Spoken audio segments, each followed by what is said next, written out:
Hey guys, I'm nearing completion on a new demo song for the Chellee Compy and Chellee Syrah pedals. And in this track, I'm using really heavily this 80's like clean chorus kind of rhythm tone that you hear a lot in Def Leppard tracks and maybe like Joe Satriani tracks. And it's actually really complicated to get that sound, and I thought it would be a cool way to start a new series of videos to show you some of the production behind the work I'm doing. I'll show you a little bit of the song here, and then we'll break it apart, and I'll show you how I achieve the tone. Here's a little bit of the riff.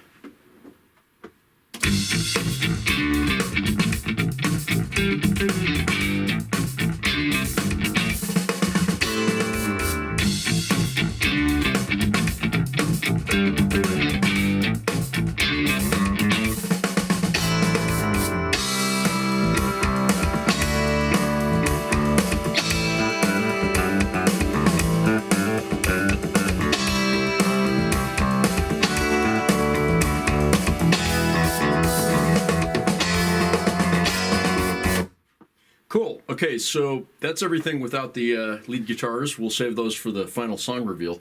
But if you notice, there's a really cool, like really clean, ultra clean, like glassy kind of thing there.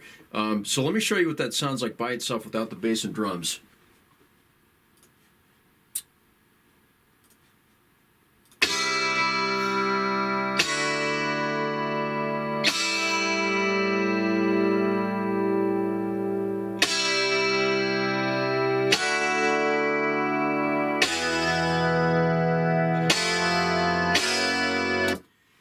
Okay, so that is actually a really complicated sound to get.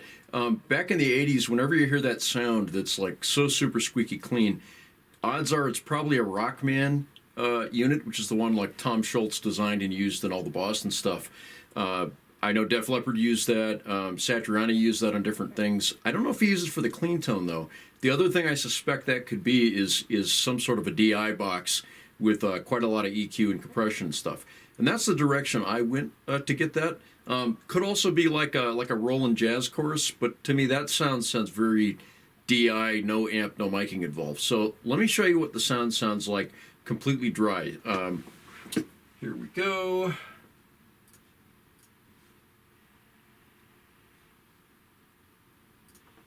Okay, so you're going to hear, that's actually a doubled track among other things. So I'm going to show you just one side of the track, just the left side here, without any of the other, well, this is just the way the part sounds, but I've turned the chorusing off on it.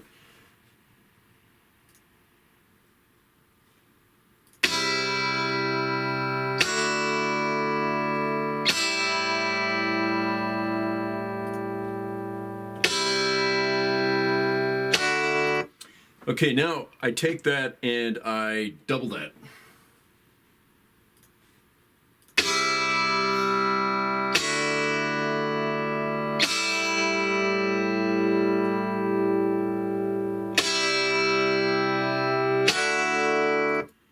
Now right off the bat, a lot of that's in the performance. I'm using my Chellee Strat style Echo guitar. It's on the 2 position, the bridge and middle combined. Now what's going into the computer, I'm running through a Chellee Compy compressor, and that's adding the bloom and harmonics to the note, and it's going right into a Radial JDV Class I preamp. Now, a Class A preamp. Now the thing is, those aren't really colored like an Avalon pre might be, a DI I mean, sorry. So let me show you what it sounds like if you just hear one of the tracks by itself, absolutely no plugins on, and you'll see what it sounds like.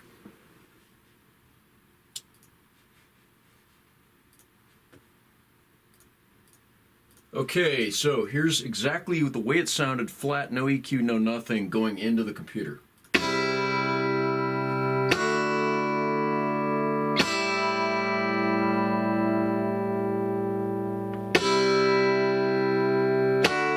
Okay, so it's a good sound, but it's very dry and flat. My guitars are pretty warm, the pickups are pretty warm, so it reflects that.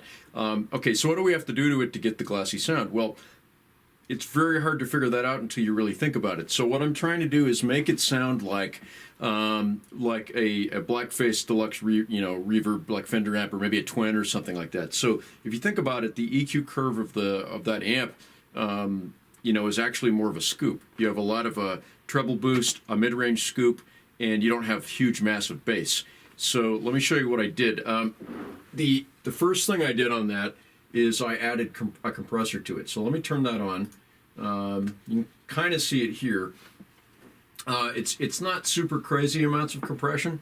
It's almost like 4-to-1, and the limiter's on. So it's not only compressing, but it's adding a little bit of color, a little bit of drive to it, and that's giving it some character.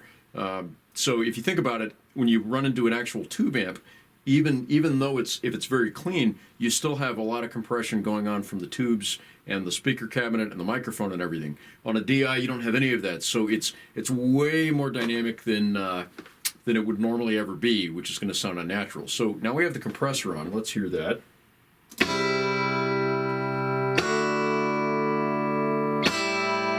Okay, so the big dynamic peaks are controlled a little bit, and we're getting more of this even synthetic kind of thing we're looking for. Okay, so that's the first step. Okay, after that, I'm going to add some EQ here. Okay, what I'm using in Logic is the vintage console EQ. It's basically, mimicking a Neve preamp. And the cool thing with this compared to other EQs, even though it has less ability to, change 9 million things, with just a few things you get the sound you're struggling to get with a more complicated EQ.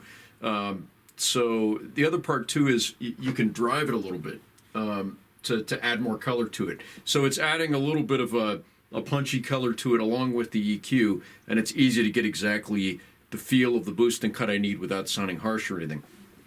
I've actually got, on the high frequency boost, I've actually got like a 7 dB boost, and we've got a 7 dB cut in the mids around 1000 kHz, and then in the bass we're pulling back a little bit.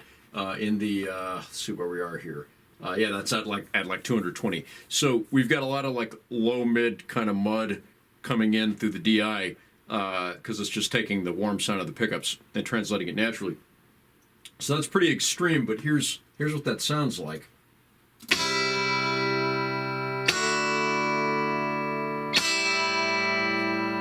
See, so we're sort of emulating the EQ curve of the preamp of a Fender. Okay, now, one last step.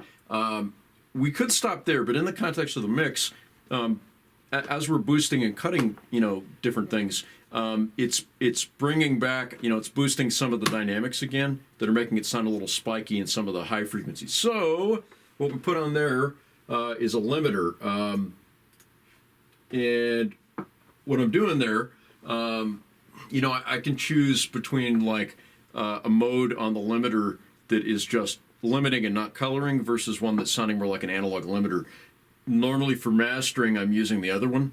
For this, I'm using the legacy mode, which is, giving us once again more color. So the idea is to add more sort of coloration. And remember, it's ultra dry and clean, so even if it doesn't sound like distortion, we're adding a little bit of push to it. So even on a tube amp circuit, even if you don't hear a sound that audibly sounds like clipping, in the circuit it's actually clipping a little bit, and that's part of the sound. So that's part of the key to getting this to have the synthetic 80s sound but not sound horrible. So here's what the end result is.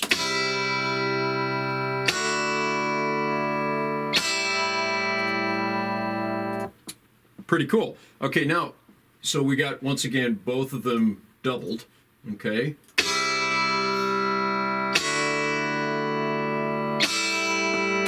Cool. Yeah, and I should stress here, having to double that sort of thing where it's this dynamic peak and then falls off right away, that's some of the trickiest doubling. It's trickier than some of the shreddy stuff I've had to, record or double. So that's part of the trick to getting that sound. The other part is when I'm playing the chords, I'm actually having to shift my hand like that in order to get this kind of uniform, surreal kind of sound. I probably could have edited that and done each chord stab. I mean, that might even be how those were done on a lot of records. But anyway, a lot of it's in the playing too. Okay, so what's the last step? What I did is I took each track individually and ran them out to a Strymon Mobius, I believe on the digital chorus setting, and I recorded some stereo left and right chorus. So what's happening is I've got the two you know, dry tracks panned out left and right. They're panned hard left and right. And then I've got a stereo chorus doing this with each part. So what's happening is we have the dry part sitting here really loud, and then a little bit of movement like this, which helps, you know, kind of cut how dry and stiff that is. Let me let you hear with the chorusing and then by itself. Okay, so you've been hearing it without the chorus. Now the chorus is on.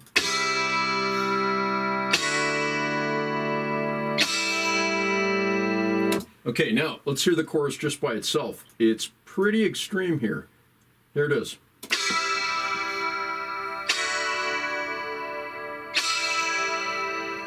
Whoa, okay, so what's going on there?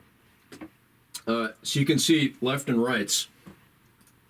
And each one of those, so I'll show you if I select just like the chorus from the left one. Now what I've got, a lot of the EQ I do on a lot of things, it's not a lot of additive stuff. So on most of my normal kind of actually mic'd guitar tracks, the tone is like really, really good by itself. And I'm just cutting certain bass frequencies usually because it's just a good sounding guitar and pickups, great sounding amp, great mics, play the part right, select the right, you know, guitar for that, and the tone's right there. I'm just sculpting out space for the bass and the kick drum and everything. This is kind of an extreme thing though. So what I'm doing on the chorus, I just want to hear a little bit of the movement. I don't want it to choke up, you know, the low range. So I've got this extreme, we've got a 700 hertz cutoff. So let me let you hear it without the EQs on those. You can hear what the chorus sounds like.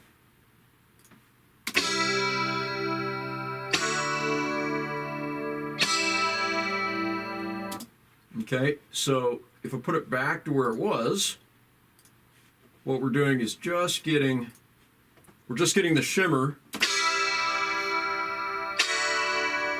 So it basically creates a non-obvious kind of movement in the rhythm part.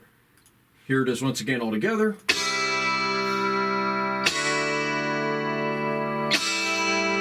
And here it is with the full track here.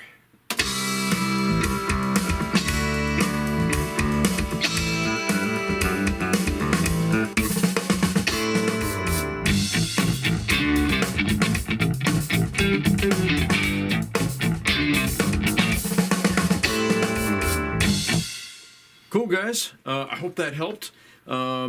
This isn't necessarily how it was done.